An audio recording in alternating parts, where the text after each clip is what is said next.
Mas é um bom desafio para nós começarmos, para que vocês reflitam de facto qual é a vossa condição. Resumindo, não vou entrar em detalhes, aquilo que eu pretendo falar durante a semana, e é uma semana, é hoje levar o descrente a pensar mais além. Porquê? Porque o descrente normalmente pensa muito aquém. A gente morre e acaba tudo. Será? Pensa mais além.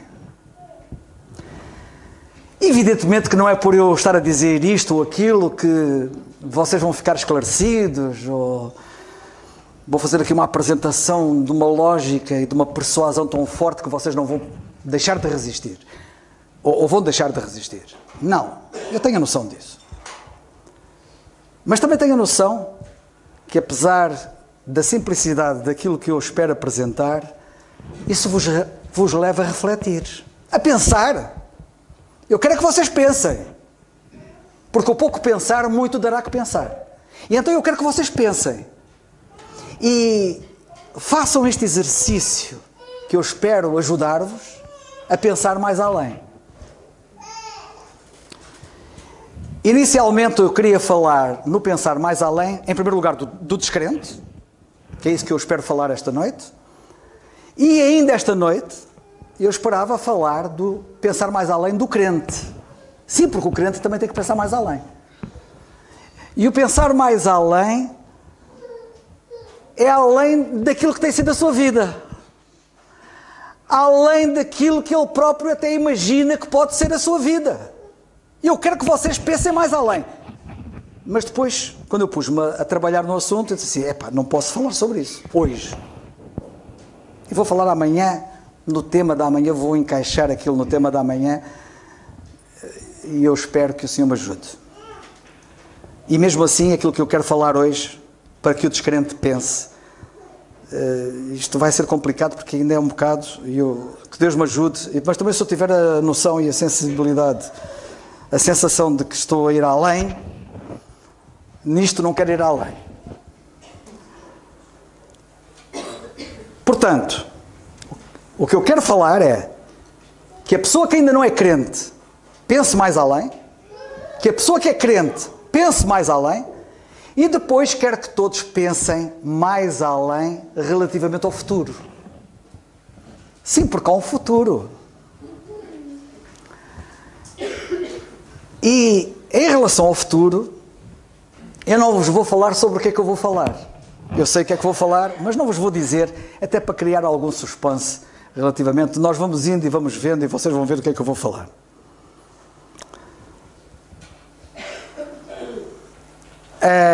Eu preciso... tenho aqui. Portanto, começando. Eu espero que isto funcione. Tem que ligar. Tem que ligar. Tem que ligar. Aonde? Não sei onde é que se liga isto. Aqui? Obrigado. Quem sabe, sabe. Portanto, eu quero que vocês pensem mais além, ok? E quero que vejam aquilo que é óbvio, mas que aparentemente não está a ser óbvio para muita gente. E isto acontece porque as pessoas normalmente têm vista curta. Sabem o que é que nós vemos no mundo em que nós estamos? Vemos progresso, progresso com uma velocidade incrível, progresso todos os dias, progresso a multiplicar-se, e nós vemos isto em várias áreas da vida, mas eu quero que tu vejas mais além do progresso que tu vês acontecer. Eu quero que tu, neste progresso incrível em que nós vivemos, em que aquilo que nós conhecemos hoje está ultrapassado amanhã, e o da manhã vai ser ultrapassado depois da manhã, mas com uma velocidade vertiginosa, eu quero que tu vejas o que é que no meio deste progresso todo existe de estagnação. Porque nem tudo é progresso. E eu quero que tu penses mais além. Porque é que há estagnação no meio do progresso noutras áreas? E quero que tu percebas a razão de haver essa estagnação.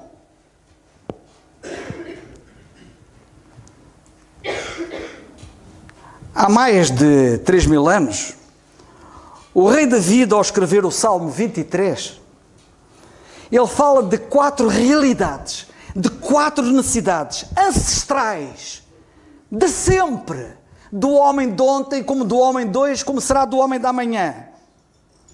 4 necessidades, 4 realidades que só Deus pode mudar, porque nessas áreas não há mudança, não há progresso, humanamente falando.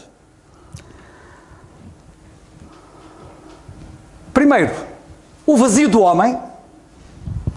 Segundo, o sentimento de culpa que o homem tem. Isto não muda. O vazio continua a existir. O sentimento de culpa continua a existir. O sofrimento continua a existir. A morte continua a existir. E aqui não há mudança. Aqui é uma estagnação. Estagnação no vazio, na culpa, no sofrimento e na morte. A filosofia, a psicologia, a medicina, a tecnologia, nada resolve estes 4 problemas. Num mundo em que tudo muda, a minha pergunta é, para que tu penses mais além. Pergunta é, porquê é que o vazio não muda? Porquê continua a haver vazio? Porquê é que as pessoas continuam a sentir um vazio dentro delas? E porquê é que as pessoas continuam a ter um sentimento de culpa e de sofrimento? Porquê é que isto não muda? E a morte? Porquê é que a morte continua a existir per capita? Todos morrem. A minha pergunta é simples. Porquê é que o progresso nestas áreas é nulo? Estagnação. Embora tenhamos conquistado muito grandes e significativos avanços na ciência, na tecnologia e em outros campos, o vazio, a culpa, o sofrimento, a morte permanecem como um dado inescapável da existência humana a que ninguém escapa.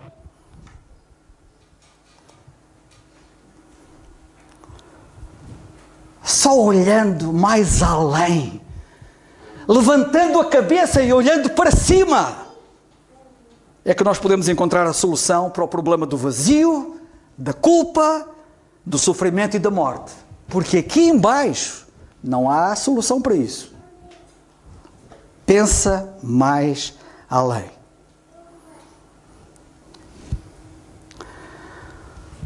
A revolução tecnológica, dar aqui um pequeno toque nisto. A revolução tecnológica hoje entrou no mundo da era digital. E por essa razão é chamada Revolução Tecnológica Digital. Esta revolução ultrapassa já a nossa imaginação. A sério. Por muito fértil que seja a vossa imaginação hoje, ela fica aquém do que vai acontecer amanhã na revolução digital. No futuro próximo, muito próximo, tudo o que a gente conhece hoje está ultrapassado e vai mudar. Se nós pudéssemos espreitar o futuro e vê-lo daqui a 10 anos, ficaríamos estupefactos com a velocidade com que esta revolução se está a processar. E basta estar um pouco atualizado relativamente às tendências que acontecem nesta área para perceber que eu não estou a inventar nada. Porém, sabe, eu quero que tu saibas, pensa mais além, que não é a primeira vez na história que a humanidade está a ser sujeita a uma revolução tecnológica. Vocês pensam que a revolução tecnológica é apenas algo que está a acontecer no meu tempo e no vosso tempo? Não é a primeira vez. Há 3.000 anos, quando um jovem chamado David se tornou rei em Israel,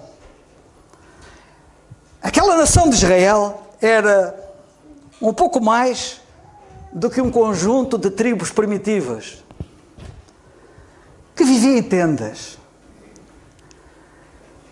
Porém, 40 anos depois, quando o rei David morreu, tudo tinha mudado. Numa só geração, Israel tornou-se uma das nações mais prósperas, mais evoluídas, mais progressivas e mais poderosas do Médio Oriente. David introduziu uma nova tecnologia, que eu não sei se vocês sabem, mas introduziu a tecnologia do ferro. Em vez de usar ferramentas de madeira e de pedra, passou a usar o ferro em foices, charruas, enxadas, machados, facas, espadas, etc. A introdução do ferro em Israel, nessa época, teve tanto impacto entre eles, como está a ter impacto entre nós, os microchips, dos quais nós temos ouvido muito falar. A atual revolução tecnológica passa pelas novas tecnologias digitais e passa pela robótica, passa pela inteligência artificial, passa pela biotecnologia, passa pelas nanotecnologias. É a realidade da revolução que está a acontecer tecnologicamente. A revolução tecnológica, e agora tomem muita atenção a isto, eu arranjei umas imagens que é para vocês crescerem mais, para pensarem mais além, para vos ajudar a pensar mais além e para não adormecerem aí, não é? Que eu sei que a hora e o dia é complicado. Segunda-feira, pessoal cansado, à noite, depois de jantar e não sei o quê, será que vai aguentar? Eu espero que aguente. A revolução tecnológica tem mudado sempre, como eu disse, e muito. E tem mudado sempre e muito a vida das pessoas. A nossa vida mudou muito com a revolução tecnológica. Até da forma como eu estou aqui a pregar e a falar usando esta tecnologia. Mas, sabem de uma coisa? E agora quero que pensem mais além. Os problemas dos homens e das mulheres de ontem continuam a ser os problemas dos homens e das mulheres de hoje. Não mudou. Os problemas que tinham ontem continuam a ser os problemas que têm hoje. Apesar de tanto avanço nas tecnologias. E cá temos alguém angustiado diante de um ecrã de computador. Os problemas continuam iguais.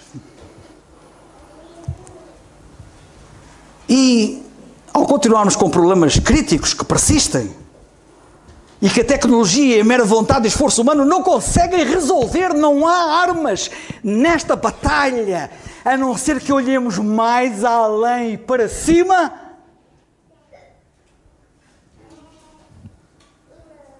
Sabe o que acontece com a tecnologia?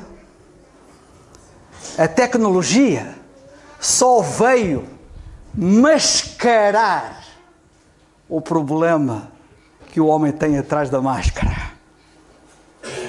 Porque o problema persiste. E a tecnologia só veio mascarar. Só veio mascarar. Levando o homem a pensar que está melhor, quando de facto está mal, para não dizer que está pior. Sabem que há um problema real desde sempre dentro de nós. Há quase 3.000 anos, o rei David sentou-se um dia debaixo das estrelas do céu, olhou para o céu e identificou as razões deste problema, que era do seu tempo e é um problema do nosso tempo. E ele listou as tais 4 coisas que os maiores cientistas e sociólogos do mundo não têm conseguido resolver, nem podem resolver. Parece que quanto mais nós conhecemos, parece que quanto mais tecnologia nós temos, em maiores dificuldades nós nos encontramos. Na passagem do Velho Testamento, provavelmente a passagem mais conhecida e até amada, que é o Salmo 23, e já hoje, quando os jovens estavam todos reunidos naquele evento à tarde, ele foi referido, o Salmo 23, até foi perguntado se já tinham lido o Salmo 23,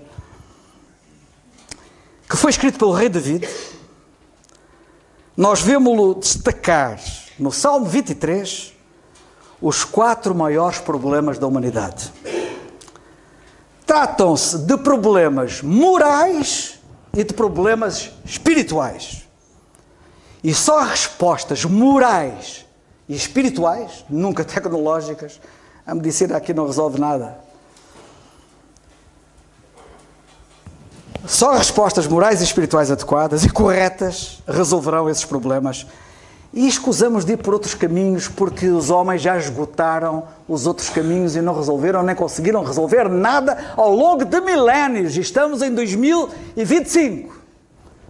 E aquela máscara continua a mascarar o problema das pessoas que estão angustiadas por detrás dos computadores.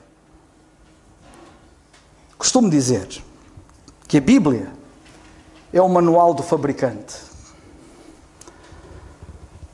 Sabem que a Bíblia é o manual do fabricante para o ser humano e muitos ignoram esse facto. Esquecem-se desse facto. E quando a coisa não funciona, em vez de irem consultar o manual do fabricante, continuam a fazer apostas e a tentar ir por aqui e por ali a ver se resolvem. Não resolvem nada, porque ignoram o manual. O fabricante identificou claramente onde é que está o problema e como é que se resolve o problema. É importante, portanto, conhecer a Bíblia. Ouviram todos que estão aqui? Vocês têm que ir mais além. Têm que ir além da tecnologia. Têm que ir para uma coisa que muitos infelizmente não vão, que é a Bíblia. O primeiro problema, disse David, é o problema do vazio. O problema da tristeza que se abate sobre a nossa alma. O problema da procura, o problema da busca contínua, incessante. E David escreveu, dizendo: o Senhor, no Salmo 23, versículo 1, é o meu pastor, nada me faltará. Ele não estava apenas a falar de faltas físicas ou materiais. Ele falava do vazio, repito, do vazio espiritual.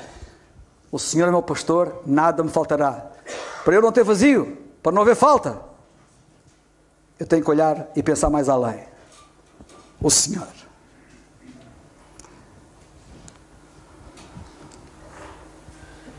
Kurt Cobain, ali à esquerda em cima,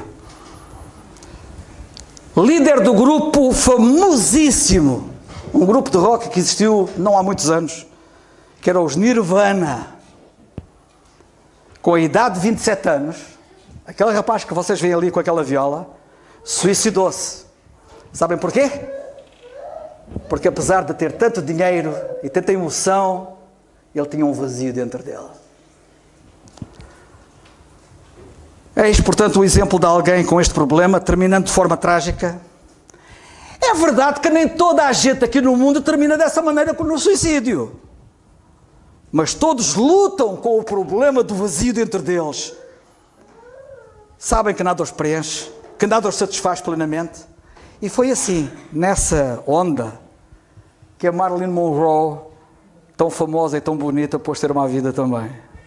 E foi assim que o Pedro Lima, das telenovelas, aqui em Portugal, ali no Guincho, também pôs ter uma vida. Um homem de sucesso. Sabem? Esse vazio não é o dinheiro, não é a fama, não é aquilo a que o dinheiro dá acesso que resolve.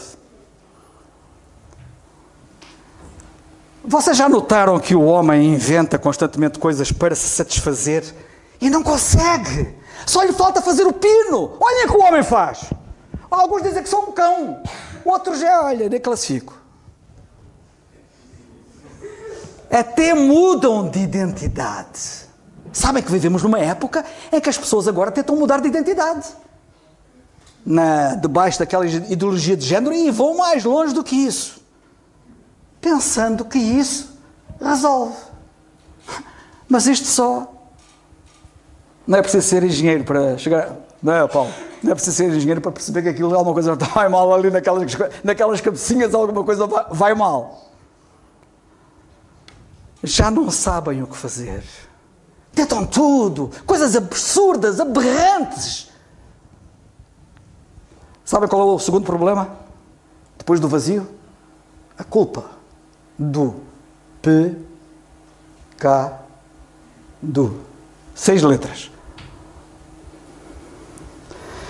David escreveu isto no Salmo 23.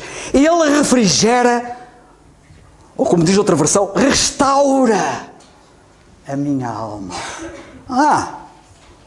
Porque é que a alma de David necessitava de restauro? O que é que estava danificado? Algo tinha acontecido. O que é que ocorreu?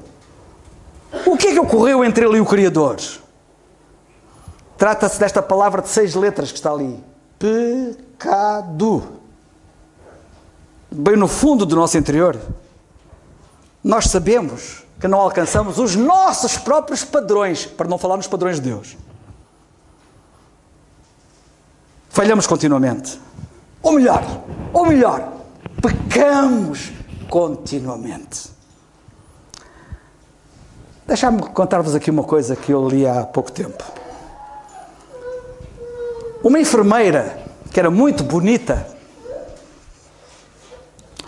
um dia chegou lá na igreja e quis falar com um dos pastores lá da igreja. Chegou ao pé dele e disse: irmão, preciso da sua ajuda, tem que me ajudar. E ele perguntou: qual é o tipo de problema que tens? Qual é o teu problema? E ela disse: olha, é que sempre que eu saio com um dos jovens médicos aqui do hospital, acabo por fazer coisas que a Bíblia considera pecado. Depois daquilo acontecer, fico com um sentimento de culpa, sinto-me deprimida durante uma semana. Aquele irmão disse-lhe a ela: eu entendo. E certamente que tu queres que eu te diga como é que podes reforçar a tua força de vontade, que é fraca, para não fazeres essas coisas. Essas coisas pecaminosas. Certo? Perguntou ele a ela. E ela disse: não. Eu quero que o irmão me arranje forma de eu não sentir culpa, nem me sentir deprimida depois de eu fazer aquilo. Ou seja, não conseguem fugir da culpa. Ninguém foge do sentimento da culpa que o pecado traz. Ninguém. Nunca houve tantos problemas psicológicos como no nosso tempo. Nunca houve tantas consultas a psicólogos e psiquiatras. E deixar-me dizer uma coisa. Isto foi o irmão Alberto, quando eu comentava com ele nestes dias que andamos juntos, e falei sobre a questão da culpa, e vira-se ele assim para mim: pois, a culpa é sempre dos outros, não é? Foi o que ele comentou comigo. A culpa é sempre dos outros. É o que nós dizemos. A culpa é sempre dos outros. A culpa nunca é minha. A culpa é sempre dos outros. Desenganem-se. Vocês todos têm culpa. E é vossa. Porque o pecado é vosso. E a culpa é vossa. Como também diz o irmão Alberto em tom de graça muitas vezes: bem, já que a culpa é minha, sempre posso dá-la a quem eu quiser, não é? Sempre posso entregá-la a quem eu quiser. Não, tu não podes entregar a tua culpa a ninguém, porque ela é tua, fruto do teu próprio pecado. A lei divina é violada, a culpa é real, porque o pecado é real. E o pecado real produz o efeito real da culpa que tu sentes e que tu sabes que é verdadeiro. Sabem, isso é a mesma coisa que uma lesão que a gente tenha no corpo, e ali o João sabe disso. Sabem qual é o efeito que causa uma lesão no corpo? Causa dor. E o efeito do pecado é a culpa. Só o orgulho é que leva as pessoas a não quererem libertar-se deste problema. Fazem lembrar aquele miúdo que havia lá um doce em casa e alguém tinha comido o doce. E chegaram ao pé do miúdo e o miúdo: não fui eu. A culpa nunca é nossa, né? A culpa nunca é nossa. Não fui eu. Mas logo assim embaixo do queixo, na t-shirt que ele trazia, haviam marcas da culpa dele, que tinha sido ele. Ao se lambuzar com a lambuzice. Sabe de uma coisa? Ele não via, mas todos viam aquilo que ele não queria ver. Que ele tinha culpa. David sabia que não podia resolver este problema que é comum a todos, o pecado. E é bom que vocês saibam também disto. Tem que olhar mais além. Ninguém por si mesmo é capaz de resolver este problema. O que é que a Bíblia diz mais sobre isto? Cuidado. Enganoso é o coração e perverso mais do que todas as coisas. Quem o conhecerá? Não te fies no teu coração, tu és enganado por ele. Ok?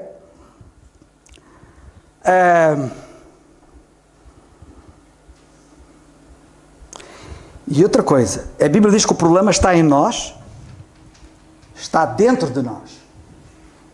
O problema não está fora de nós, está dentro de nós, no coração. Ok?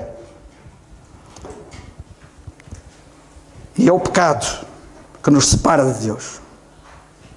Por isso, há tantas dificuldades da parte de muitos, se calhar de alguns aqui, em perceber Deus. Alguns têm dificuldade em perceber Deus, em crer em Deus. É por esta razão. Estás separado dele? Uma pessoa separada dele? Longe dele? Até parece que ele nem existe, não é? E isto explica essas dificuldades que muitos sentem. Nós estamos separados de Deus e precisamos de ser restaurados a Deus, como David experimentou que ele o restaurava. Mais,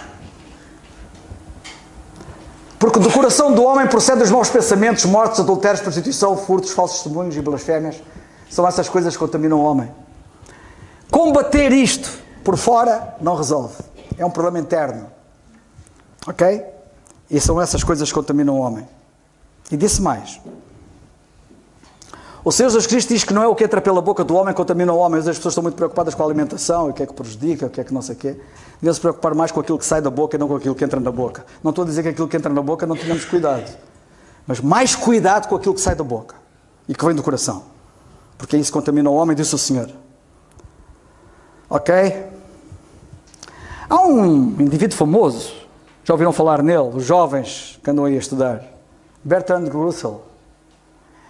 Bertrand Russell disse, é nos nossos corações que jaz o mal, e é dos nossos corações que este deve ser arrancado. E a pergunta que eu faço é, e quem é que consegue arrancar o mal que está cá dentro do coração? Tu consegues? Não consegues. A psicologia consegue? Não consegue. A filosofia consegue? Não consegue. Nada deste mundo consegue. Nem a tecnologia, nem nada. Ok? E o Einstein? Já ouviram falar no Einstein? Sabem o que é que ele disse? Ouçam bem. É mais fácil desnaturar o plutónio do que o mau espírito do homem. Pensem nesta frase. Ele dizia que era mais fácil desnaturar o plutónio do que o mau espírito do homem. Os homens não conseguem fazer isso. Só Deus mesmo. Nós estamos numa encruzilhada. Na nossa história. Aliás, na história estamos sempre numa encruzilhada. A encruzilhada aqui há pouco tempo atrás era a pandemia. E agora, depois da pandemia, como é que vai ser? E eu também pergunto, como é que vai ser? Que rumo vai seguir a humanidade? Vamos entrar numa era áurea? O que é que vem aí? Vai ser uma coisa deslumbrante? Estamos a ser mergulhados na depressão, numa grande depressão com as guerras que estão à nossa porta e que vocês conhecem, eu não preciso explicar. Ou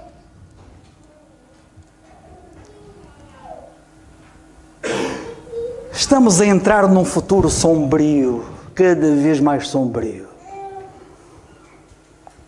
Será que vamos continuar a nossa descida como humanidade a novas profundidades no crime? E eu estou a assistir diariamente a isto. Estamos a entrar em novas profundidades no crime, na opressão, na imoralidade sexual, no mal que nós lemos todos os dias nos jornais e telejornais. E nós vemos nos nossos ecrãs televisivos que nos invadem a casa a mostrar isso. Vocês têm a noção de que há 120 e poucos anos muitas pessoas anunciavam que o despontar do século XX iria trazer uma época áurea. Foram logo mergulhados em 2 guerras mundiais.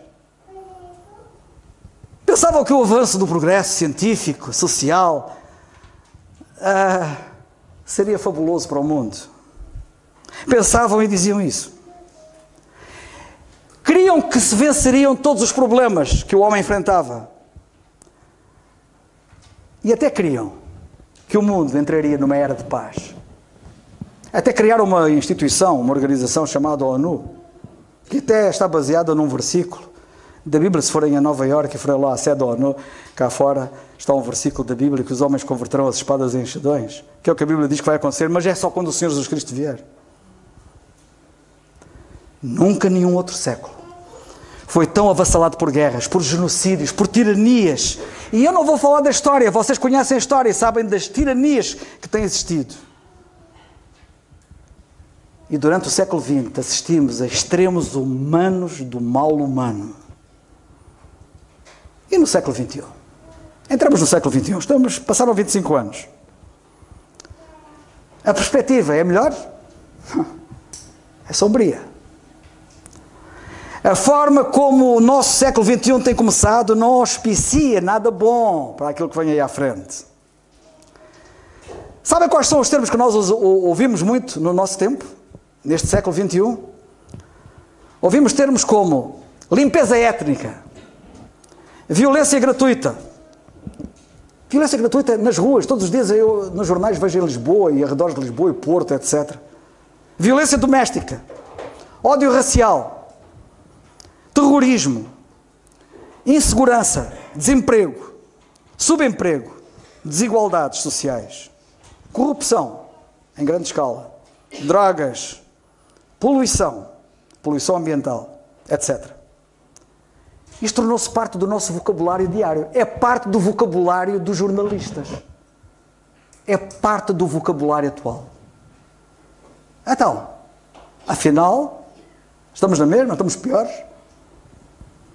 É verdade que há coisas boas na sociedade e eu agradeço a Deus pela nossa liberdade, por exemplo, mas temos confundido liberdade com licenciosidade e com libertinagem. E vamos pagar por isso, e vamos pagar caro por isso. E já estamos a pagar. Somos uma sociedade, jovens, ouçam bem o que eu vos estou a dizer. E eu já não vou durar muito tempo aqui nesta vida, mas vocês vão se lembrar destas palavras que eu vos estou a dizer se ainda viverem mais tempo do que eu. Nós somos uma sociedade que está presa por um fio à beira da autodestruição. Ouviram bem? O problema não está nas tecnologias. O problema está nas pessoas que as usam e que têm um problema dentro delas que nem veem que têm esse problema e como podem resolver esse problema. Porque não veem, não pensam mais além.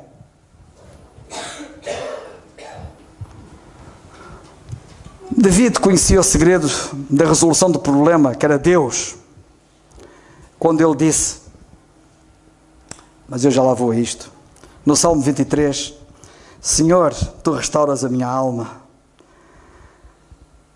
Sabem que nós não somos só corpos. Não somos só corpo e mente. Nós temos alma, nós temos espírito. E é o espírito que nos dá a consciência de Deus e que nos faz pensar mais além. Mesmo aqueles que são irreligiosos interrogam-se sobre a vida depois da morte.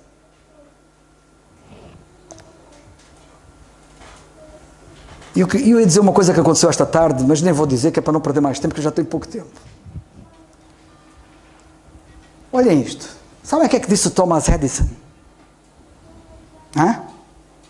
O famoso inventor da lâmpada elétrica incandescente e outras invenções. Ele utilizou uma linguagem naval marinheira, eu que sou marinheiro, isto diz-me alguma coisa. Ele disse isto: quando vês tudo o que acontece no mundo da ciência e no funcionamento do universo, não podes negar que há um capitão ou comandante na ponte do navio. Ele não se vê, não é? Mas há um capitão que está a comandar isto. Isto não anda aqui por acaso, o universo. O terceiro problema que David apontou foi o sofrimento. Jó disse que o homem nasce para o sofrimento. Ouviram bem? O homem nasce para o sofrimento. Como as faíscas das brasas se levantam para voar. Ele disse isto no capítulo 5, e versículo 7. E sabem de uma coisa? A ciência até tem mitigado algum tipo de sofrimento humano. Com drogas, comprimidos, vários remédios. É verdade. A ciência até tem mitigado algum tipo de sofrimento. Mas, para dores, como por exemplo, a perda de um filho, a perda de um pai, a perda de um irmão, para dores como divórcios, para dores como crianças ficarem órfãs, para dores como mulheres ficarem viúvas, nada da tecnologia e da ciência mitiga essa dor e esse sofrimento. Ouviram bem? Ouviram bem o que eu estou a dizer? Eu não estou a inventar, eu estou a ser realista. Eu quero que vocês pensem mais além, que é aquilo que as pessoas não fazem, normalmente. A tecnologia, ouçam bem, pode adquirir-nos sono. Eu tomo comprimidos e até esqueço o problema que eu tenho. E fico a dormir 24 horas. Os comprimidos, a tecnologia dos comprimidos, pode adquirir-nos sono, mas não nos dá descanso. Esqueçam, comprimidos não dão descanso. Só dão sono, não há nada. Descanso. Olha, descanso. Descanso. Sabem que David conheceu a agonia do sofrimento várias vezes. E ele disse, o Senhor é meu pastor, o Senhor é meu pastor, nada me faltará. E o Senhor de David, um dia veio cá à terra. O Senhor Jesus Cristo, sabem o que é que ele disse? Vinde a mim, todos os que estáis cansados e oprimidos, e eu vos aliviarei. Querem descanso? Só em Cristo. Esqueçam. Podem dar as voltas que quiserem dar. Só mesmo em Cristo. Quarto problema, a morte.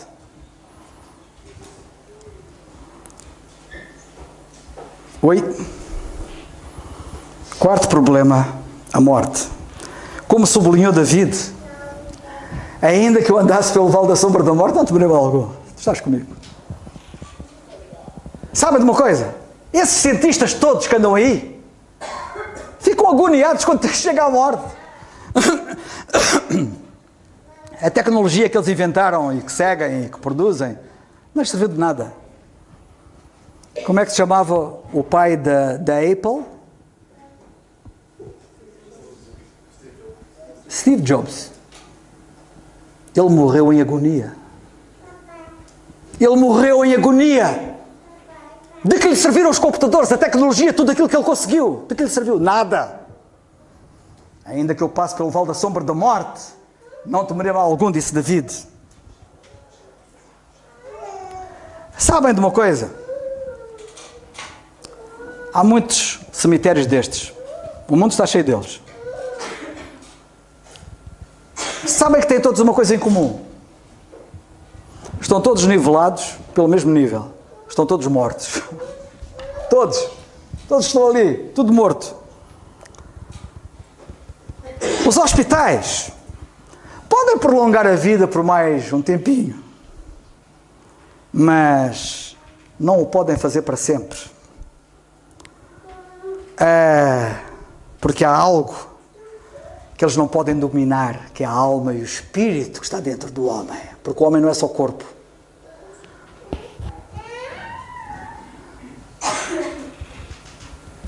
Sabem que Portugal, o nosso país, não sei se o Alberto sabia disto, mas deve saber, o Alberto é uma pessoa culta. O nosso Portugal é chamado o país dos 3 Fs. Futebol, fado e Fátima. Sabem que há uma coisa comum no expoente máximo, das pessoas de expoente máximo destas matérias? Futebol, Fátima e fado. Há uma coisa comum nas pessoas que foram o expoente máximo destas áreas.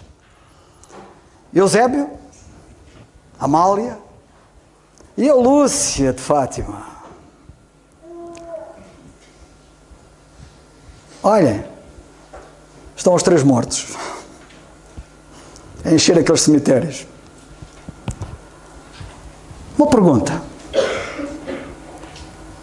estás preparado para a tua morte? Quando ela acontecer e te fores unir a eles, mas pensando mais além no que vai acontecer a seguir, é que está escrito: aos homens está ordenado morrerem uma vez, vindo depois disso o juízo. Estás preparado para o juízo? O Senhor Jesus Cristo disse: quem ouve a minha palavra e crê, o tal que resolve tudo e dá descanso, não entrará mais em condenação ao juízo, mas passou da morte para a vida. Queres crer nisto?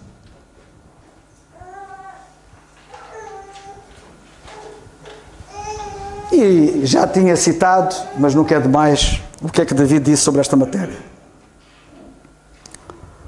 E o pastor David, mais uma vez, também disse isto: eu sou a ressurreição e a vida, quem crê em mim, ainda que esteja morto, viverá, e todo aquele que vive e crê em mim, nunca morrerá. Por isso, quando vocês ouvirem dizer, como eu já disse várias vezes, que eu morri, vocês não acreditem, porque eu então estarei mais vivo do que nunca. Não estarei aqui, mas estarei. E olhem que vou estar num lugar que é bem melhor do que este. E não tenho dúvidas. E outra coisa, e não preciso de lá ir antes para ver se é ou se não é. Eu tenho a fé, eu creio na palavra que Jesus disse, como aquele régulo. E por isso ele não foi para casa logo, para ver se o filho estava mesmo curado. Em 10 de bom tempo, ainda, não, já foste ver o teu filho? Não preciso, creio na palavra que Jesus disse. Assim eu. Ok? Precisas do Senhor Jesus Cristo para estes 4 problemas: para o vazio, para a culpa do pecado, para o sofrimento e para a morte. Antes disso. Exatamente. Estes 4 problemas assombram as almas e estão apegadas às almas, não as largam. Enquanto vocês não resolverem, enquanto vocês não pensarem mais além e não virem qual é a solução e não apropriarem da solução, isto vai estar colado a vós, não vos larga. Vazio, culpa, sofrimento e morte. Ok. Porquê que o coração humano tem estes problemas? Sabem porquê? A razão é porque o homem está separado do seu Criador. Pecado separa, é o pecado, que eu já falei no princípio.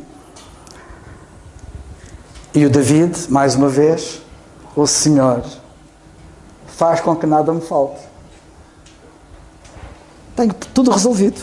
É impressionante. É por isso que eu creio que a crise fundamental do homem é uma crise do espírito. Ela não é uma crise social, não é uma crise ambiental, não é uma crise educacional, não é qualquer outro tipo de crise. Isto é resultante de uma alma e de um espírito que estão separados de Deus. E nós temos um Deus que ama e que nos quer reconciliar com Ele. Esta é a mensagem que eu hoje prego todos os dias, a toda a hora, a toda a gente. Que Deus quer te reconciliar com Ele. Ele ama-te. Ele não quer que vivas separado dEle. Reconciliação pressupõe inimizade. Inimizade pressupõe separação. O homem está separado de Deus, logo há inimizade, logo precisa de reconciliação. E Deus quer oferecer essa reconciliação. Pensa mais além.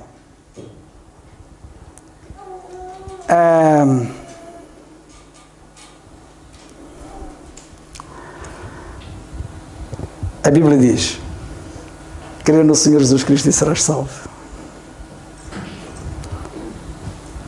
Vocês querem a solução para isto? Não está na tecnologia, nem na ciência, nem na medicina, não está em nada. Está aqui. Está lá escrito: crê no Senhor Jesus Cristo e serás salvo. Eu tinha muito mais para falar, mas eu vou ficar por aqui, porque eu tenho pena de vocês.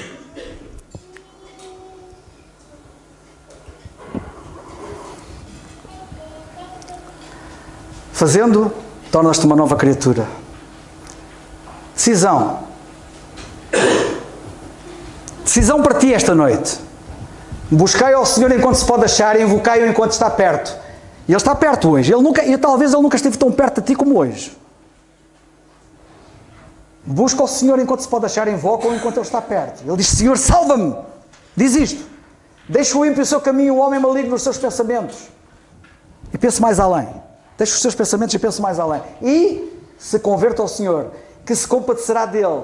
Torne para o nosso Deus, porque grandioso Ele é em perdoar.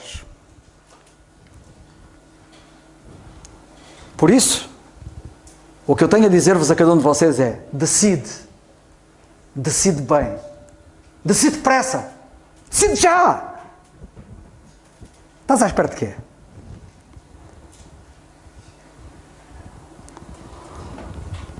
Olha, eu tenho que parar aqui porque acho que o Senhor também me a dizer assim: olha, Carlos, sabes uma coisa? Tu para aí, não avances mais. Fica aquém. Leva-os a pensar mais além, mas tu fica aquém. E eu fico aqui.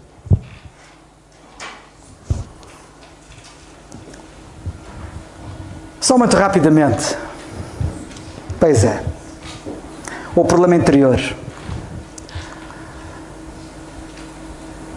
O coração do problema é o problema do coração. De onde vêm os pecados todos, não é? O problema não é exterior. Mas sabem de uma coisa?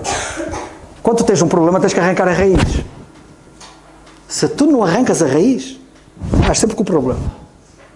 Enquanto vocês não arrancarem a raiz, estão sempre com o problema. E só Deus pode arrancar essa raiz que está em nós. Por isso é que os agricultores fazem isto. Arrancam a raiz. Faça as soluções. Não é pela educação, não é pela economia, não é pela psicologia, não é pela sociologia, não é pela biologia. Toma atenção. Se com a tua boca confessares ao Senhor Jesus e em teu coração, atenção que o problema está lá. Em teu coração creres, o problema resolve-se facilmente assim. O problema está no coração e no coração se resolve com uma coisa chamada crer. Se eu neste momento eu crer, Senhor, eu creio. Talvez perguntes assim, mas como é que é isso de crer? Esquece. A Bíblia diz crer. Eu vou só rapidamente passar sem grandes comentários. Crês no coração? Crês de coração! Crê no Senhor Jesus Cristo e serás salvo. Já agora, onde é que tu estás? Estás aqui? Ou estás aqui? Pessoas, pecado, rebelião, separação. Deus, paz, perdão, vida abundante, vida eterna. Cristo é que torna isto possível. Onde é que estás?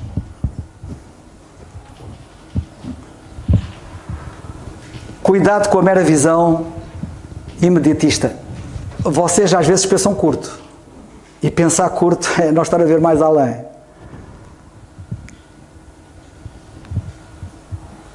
Eu gostava de poder falar, mas não posso. O Senhor Jesus Cristo falou daqueles que... Como é que estás a edificar a tua vida? Alguns que edificam a vida sobre a rocha. Outros... e sobre a rocha, que é Cristo, a casa que estás a construir não vai cair. Não caiu.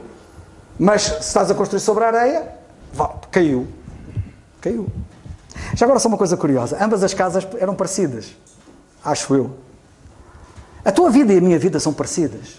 Quem olhar diz assim, mas qual é a diferença entre o Carlos e o perdido? Que eu não vou dizer quem é, porque eu não sei. Nem sei se está aqui algum perdido. O problema não está visível. Está no fundamento que não se vê. O que eu tenho e o que tu não tens. E esse é que vai ser o problema. Quando a barraca abanar, cai. A barraca abana, mas não cai, não é? Diz o pessoal aí. Pois não cai se ela estiver fundada na rocha. Bem, rapidamente. Alguns indivíduos estão como que a viajar de comboio quando o comboio anda para trás. A vida deles é um comboio a andar para trás. E quando a vida é um comboio a andar para trás, a pessoa só vê aquilo que já passou e que já conheceu. Nós temos é que andar para a frente e tirar o bilhete lá para a frente. Há pessoas que dizem que não há evidências. Não há quê? A negação de Deus é uma escolha, não falta de evidências. Porque a Bíblia diz que a divindade de Deus entende-se. E está claramente visível pelo mundo criado. Não vou desenvolver. Os céus proclamam a glória de Deus. Só os cegos é que não veem isto. Mas como eu sei que há muitos cegos aí, e o pouco pensar vai dar muito que pensar. E não sejas como a formiga. Perdão, ser como a formiga, não sejas como a cigarra. Vocês conhecem a história da cigarra e da formiga, não é? A formiga sempre estava a pensar no futuro. E a cigarra estava a pensar mais além. A cigarra só pensava no aquém. Se conhecem a história do que aconteceu. Naquela história de Mateus 7, das duas casas, uma sobre a areia e outra sobre a rocha, sabem que o Senhor, relacionado com isso, diz àqueles que não creem e que vão ser rejeitados e que se vão perder: nunca vos conheci. Quero chamar a vossa atenção para isto, porque quando ele disse isto, ele revelou que faltava duas coisas a estas pessoas, que eu espero que não seja isso que falta a ti, que são... o que aconteceu? O que aconteceu? Apagou-se. E as duas coisas são relacionamento. Quando ele disse, nunca vos conheci, sabem o que é que ele está a dizer? Não há relacionamento entre mim e vós. Este é o problema. Tu tens um problema de relacionamento com Deus. Tens que resolver isso rapidamente. E o segundo, obediência. Eu há bocado estava a dizer, como é que eu creio? Mas será que eu creio? Esquece. A Bíblia diz, crê. Senhor, eu não percebo muito, mas eu creio. Obedece. A Bíblia fala na obediência da fé. Se não fizeres isso, depois disso vem o juízo, como eu já disse. E agora tome atenção e termino com isto. A morte é uma certeza para todos. Alguém tem dúvidas disto? Ignorá-la não há dia. E também não a evita. Todos concordam com isso? Não estou maluco, para não? Vamos pensar um pouco mais além. Depois da morte, vem o juízo. Depois vem o juízo. O juízo é uma certeza. Para todos. Ignorá-lo não adia. Nem o evita. Cuidado, pois, e que Deus possa levar alguém que ainda não pensou mais além nesta área a pensar, e foi assim que nós começamos. Que Deus nos abençoe. Peço desculpa pelo tempo, mas eu não sabia falar de outra maneira este assunto. Tá?